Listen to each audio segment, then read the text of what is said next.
footsteps of my King.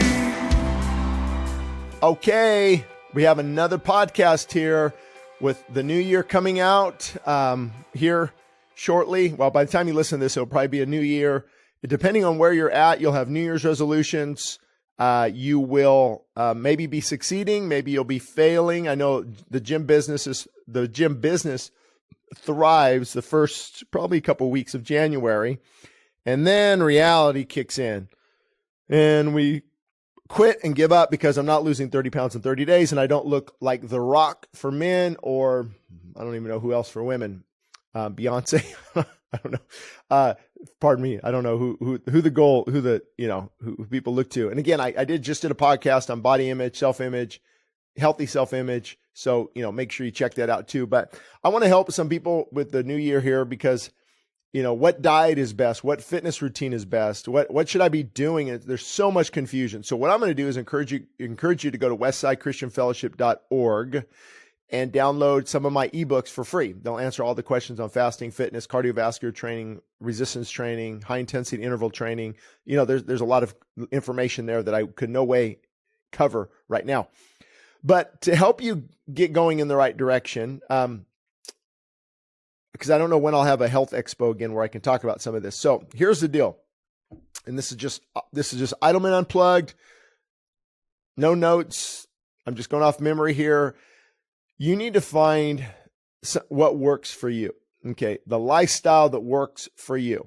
So you have, there's a lot of controversy out there now, especially with the Liver King guy. Don't watch it. Cusses a lot. I stumbled upon it and just saw, what he's trying to sell. Eat raw liver. Like we can all do that. Right. Or get grounded. And I mean, there's a lot of truth to some of that for sure. But my point is this, you hear that Liver King and primal eating, and then you hear carnivore only. That means meat only. Ooh, sounds good kind of, but and then you've got, a mixture of this, and then you got, paleo, or then you've got, vegan, and then you've got raw, which is tough. It's just raw food, not even cooked, because cooking can kill some of the enzymes and nutrients. And then you've got, whole foods, plant-based, and like this works. No, it doesn't, because there's too many carbohydrates. Oh, now we got to go carnivore and keep your body in a ketogenic state. Oh, okay. And then what about this? And so, man, if I'm getting confused and I know how the body works, I can only imagine what many people are experiencing. So I'm hoping this will help you. First, what you have to do is take it to prayer and say, Lord, help me in this area. I want to lose weight. I want to, get in shape to the best of my ability, because this body is what keeps my spirit here on earth. This body is how I minister to others. This body is how I will be a good parent or a poor parent, a good leader or a bad leader, a good spouse or a bad spouse. It's really, this body controls a lot of how productive I will be. Now, granted, there are some people in situations who, just cannot do anything because they're bedridden or they're sick. My prayers go out to them, and I'm not obviously talking about that. But for the majority of people, we can make changes. There are also people on the mission field. I mean, they're going to eat what's given to them. And of course, God will see them through. God sees your heart. And you have stories of, I just saw one, 98 years old. Her name was Ruth or something. What's the secret to your success, Ruth? Well, I smoke a cigar a day and have a little bit of whiskey. I'm like, oh man. Okay. Now everybody thinks they can do that. But there is something to genetics too. It's the study of genetics is epigenetics.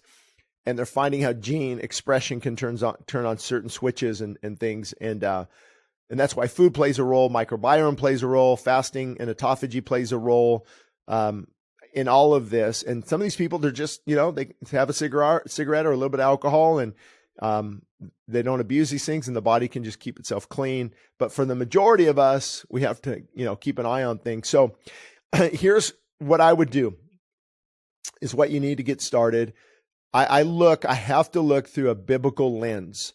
A lot of these guys you'll follow and they'll say, well, 25,000 years ago when we had to, when we were hunter-gatherers and evolution, the evolutionary process, see, you're already building on a flawed foundation. You're already building your house on a foundation that will not stand. And so now what you're doing is you're making assumptions and decisions based on a foundation that is cracking and is not the truth. So, well, we've evolved and we used to just eat meat, and then the industrial age, and now we started eating potatoes, and we need to get back to that meat like when we first evolved. And see, that's wrong. You're going to come away with a false premise. Also, these guys, if you look, I mean, they break down how the cell is made, mitochondria and the enzymes and the autophagy zone and the cellular membrane, and look at all this, and look at how the microbiome, we've got billions of bacteria, and all this just happened. Give me a break, guys. Come on, we need to wake up. You sound so smart until you mention the word evolution. Okay, so with that said, God created us to eat. Are you ready for this? Okay. I don't know if you can handle this. God created us to eat whole plant food. Whole plant food. You can read in Genesis. I've given you all of the greenery, all of the herbs, all these fruits, all these vegetables to eat. And I don't really know. I've thought about this quite a bit. Obviously you miss some nutrients that are in meat, and so vegetarians, for example, have to supplement their diet. Actually, vegetarians aren't that. You shouldn't You shouldn't focus on being a vegetarian, because a vegetarian can eat Oreo cookies. You should focus on, and I'm going to get there in a minute.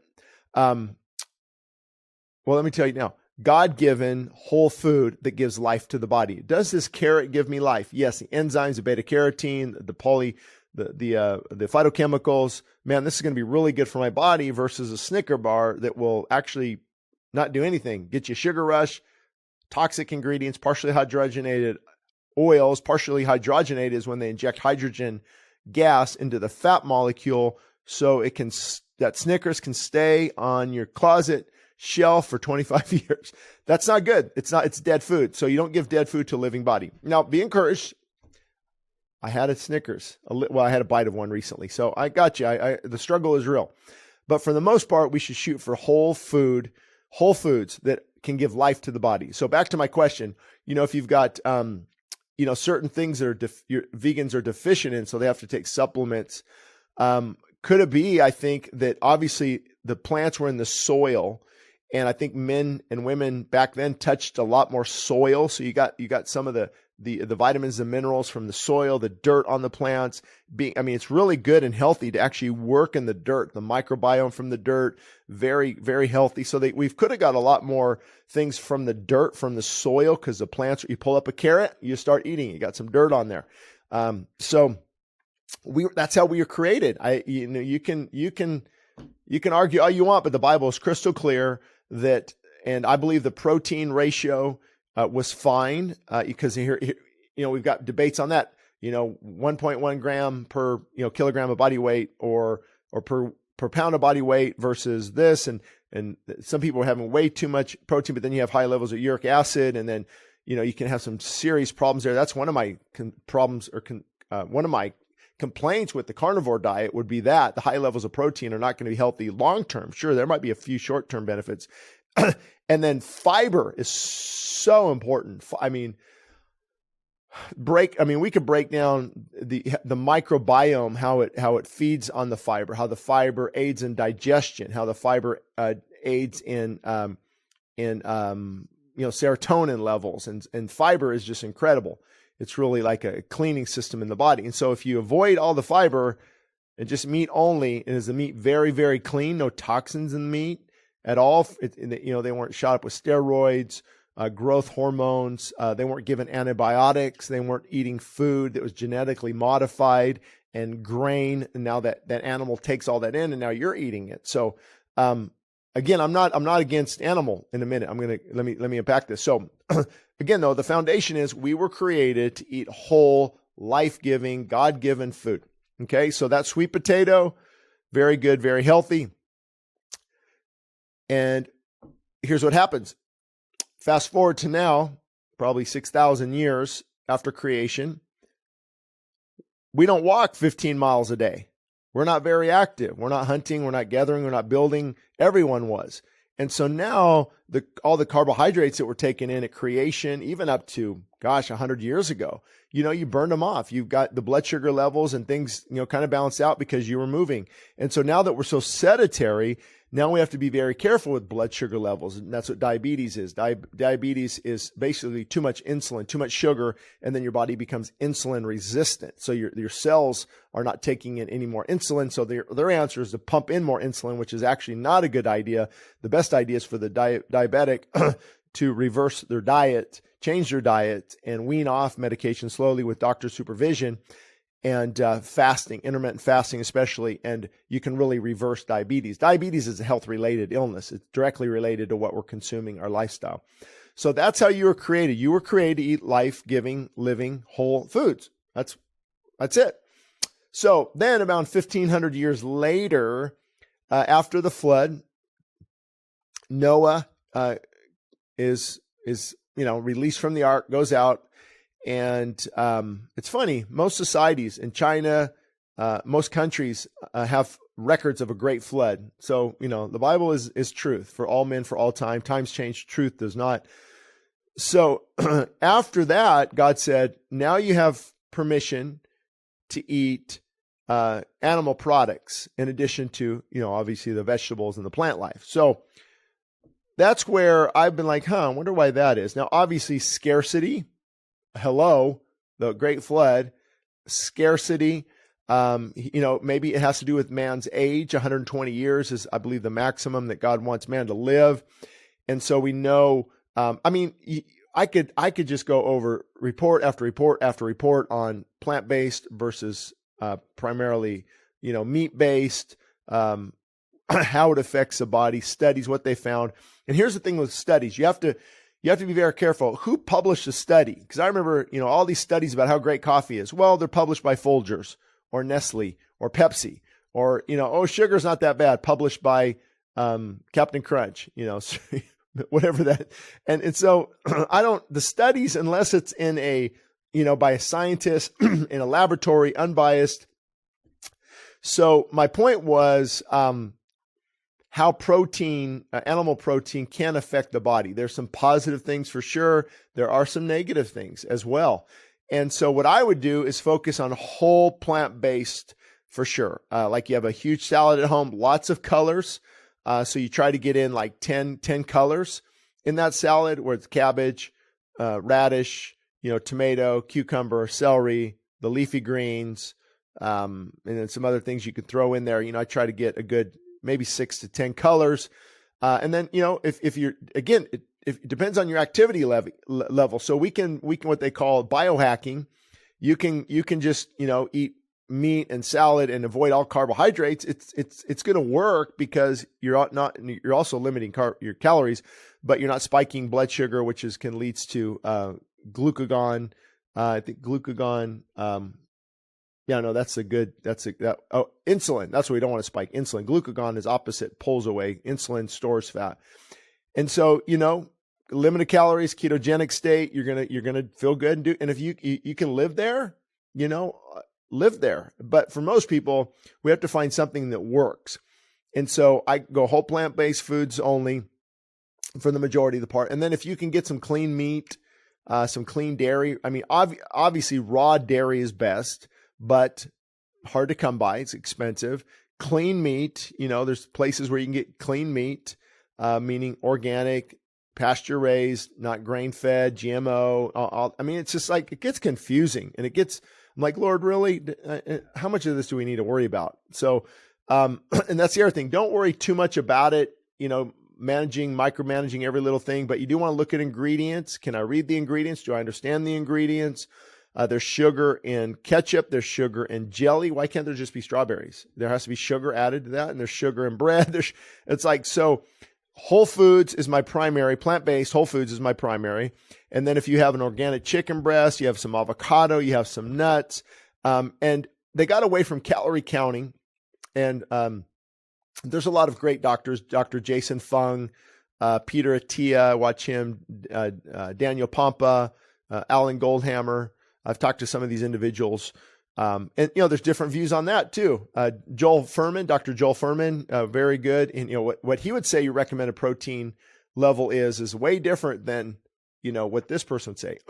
Personally, I found as I got older, I had to really watch carbohydrates because I didn't move as much and I needed a little bit higher protein. A big salad with the chicken breast made me feel really good, but a heavy carb meal made me feel just tired and lethargic. And so you have to be strategic.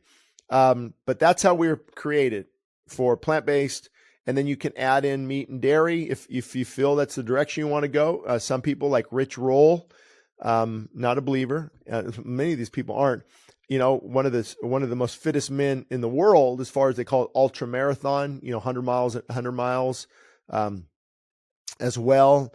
Also, as I'm recording this, a friend of mine, Malachi O'Brien, I don't know what number he's on. He's like on number 78 or 80 marathons in a row, like 26 miles a day.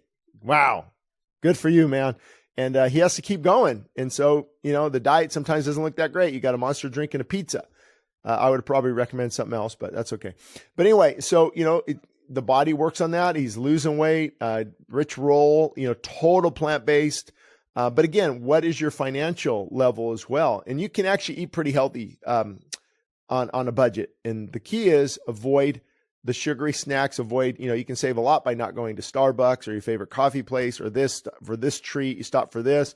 You can save a lot of money. And then a big bag of organic potatoes or sweet potatoes, yams, they're not that expensive. Beans, organic beans, let them soak in water. Beans have a lot of incredible properties. Back to my point about calories, though. They got away from calorie counting, which I agree with, because it's kind of, it's a form of dieting. And they say it's not really the amount of calories you have, it's the type of food. And there's some truth into that, for sure.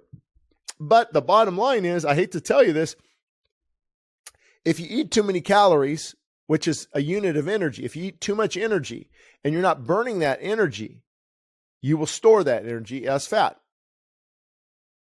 That's just the way it is. So you want to be aware to some degree. Like I realized, when I was gaining weight a couple of years ago, I was up to 230 pounds and I'm 6'2". So, and I'm like, what's going on? I realize I'm eating a lot of nuts.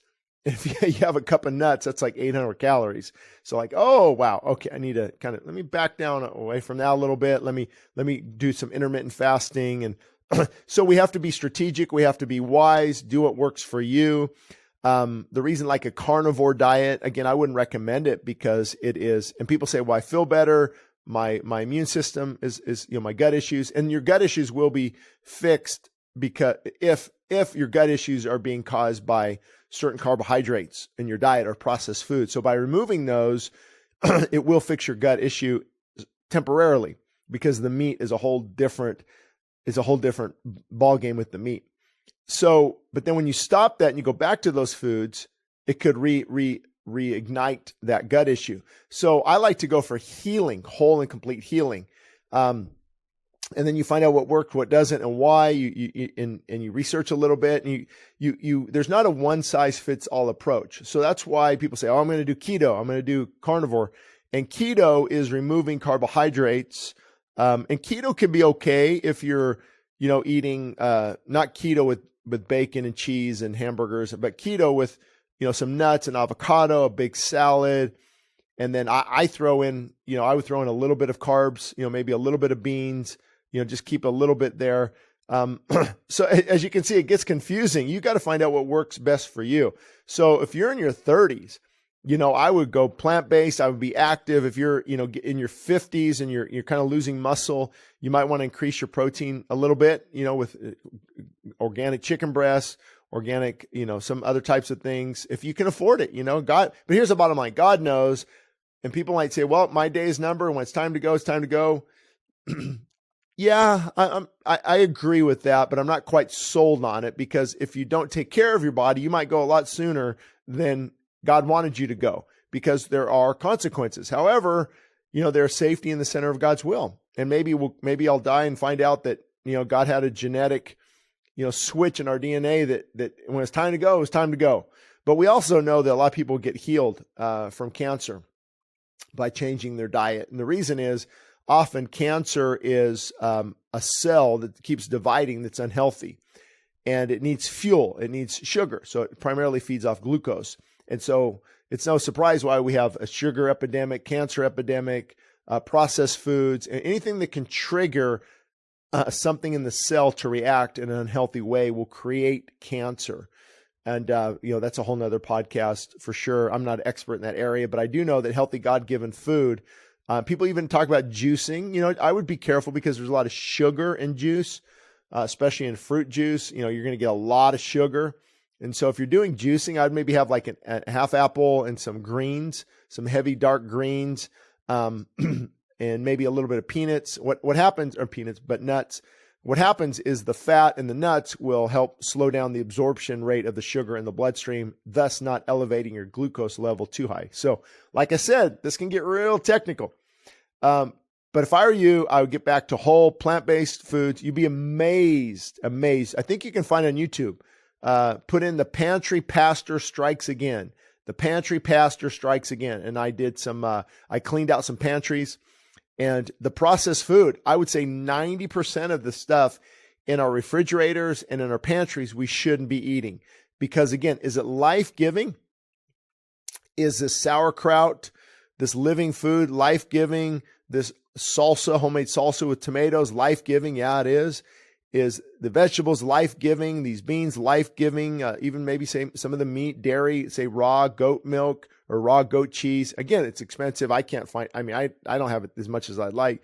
These are life-giving foods. So I'm going to take these in. I'm going to get rid of the dead foods. The ketchup with 1 teaspoon of sugar. That's right. 1 teaspoon of sugar in a serving of ketchup. You can imagine that. And this bread, this Wonder Bread that is enriched. Enriched just means, hey, we took everything good out, so now we have to chemically and scientifically add some things back in there. That's why it's enriched. So anyway, so, white bread, tons of sugar in the bread. And then we got luncheon meat that has, sodium nitrates that are definitely what they call a carcinogen, a cancer-causing carcinogen. So avoid the lunch meats. Again, is it dead food? Now, some meat is dead food, right? Of course. And Dr. Goldhammer talks about not eating sugar, salt, oil, and dead meat, putrefying dead meat, flesh, but biblically speaking, there is an allotment for that. Jesus, I'm sure, ate lamb on the Passover. He ate fish. There's meat in there. I believe they had goat milk. They would eat lamb as well. Did I already say that? Might have already said that. So, you see, but then you also see Ezekiel take spelt and millet and these different things and make bread. You'd see them eating figs, pomegranates, figs, nuts for sure, pistachio. And so the Bible is filled with people eating good God-given food. And sometimes that does consist of meat and dairy if it's healthy and in moderation. So here's the thing, if you're at a good ideal weight, and even I'm not right now, I'm 215 pounds. My ideal weight's probably 175, 180 ideal. If we're carrying around a lot of extra weight, I think it's for every extra pound, it's like, I don't know what it is. I don't want to tell you the wrong information. It's in one of my books, but it's like an extra mile of blood vessels, or an extra 10 pounds is extra mile blood. I don't remember what it is, but so my point is, the more weight you put on, the more you tax your heart, the more the heart of the body has to work to pump that blood. So that's why you see older people that are living longer are obviously very slender. I mean, hello. And then Walter Longo at USC, he's head of research and development for longevity. He has the fasting mimicking diet. Lots of good information there too.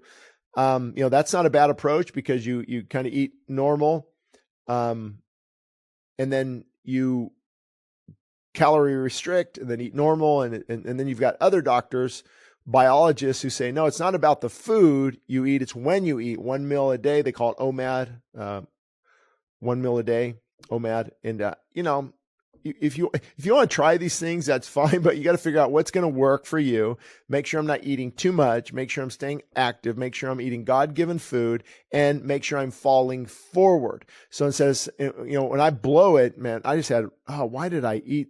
I mean, for example, Christmas dinner, a perfect example. I did pretty good. I was proud of myself. 1 plate. Okay. You're sitting there, and then go for another plate. Why did I do that? And then now they pull out the pumpkin pie. Why did I do that? So the next day, I'm not going to go, oh, let me just keep falling. No, I'd say, okay, enough of these shenanigans. Let me get back on track. So the key is to fall forward, get back on track. Don't make excuses. But I'm also, for me, I don't want to give myself cheat days, because if I take a cheat day, I'll take a cheat week, and I'll take a cheat week. I'll take a cheat month. So I don't need to give myself permission to eat junk food on a certain day. I like living in that area of self-discipline, and keeping, bodily appetites in control as much as you can. But at the end of the day, you have to focus on God-given food.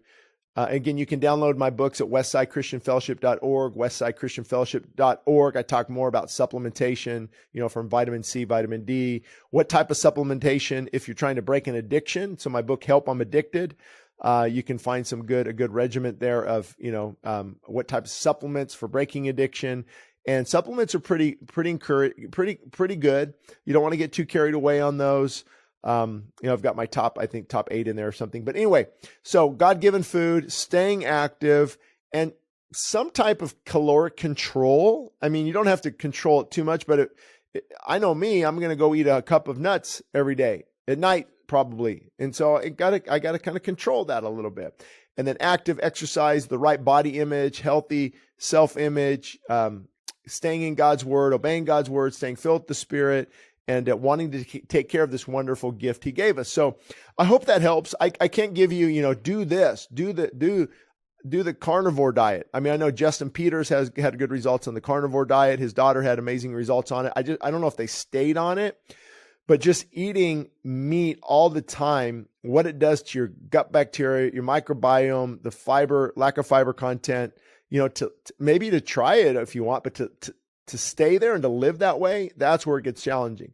So you might want to mix up a keto. I have no problem with somebody removing carbohydrates for a season. I mean, the big ones, yams, sweet potatoes, rice, beans, pasta, and then of course, cookies, chips, crackers, get rid of all those things and just, focus on God-given veggies and avocado and nuts.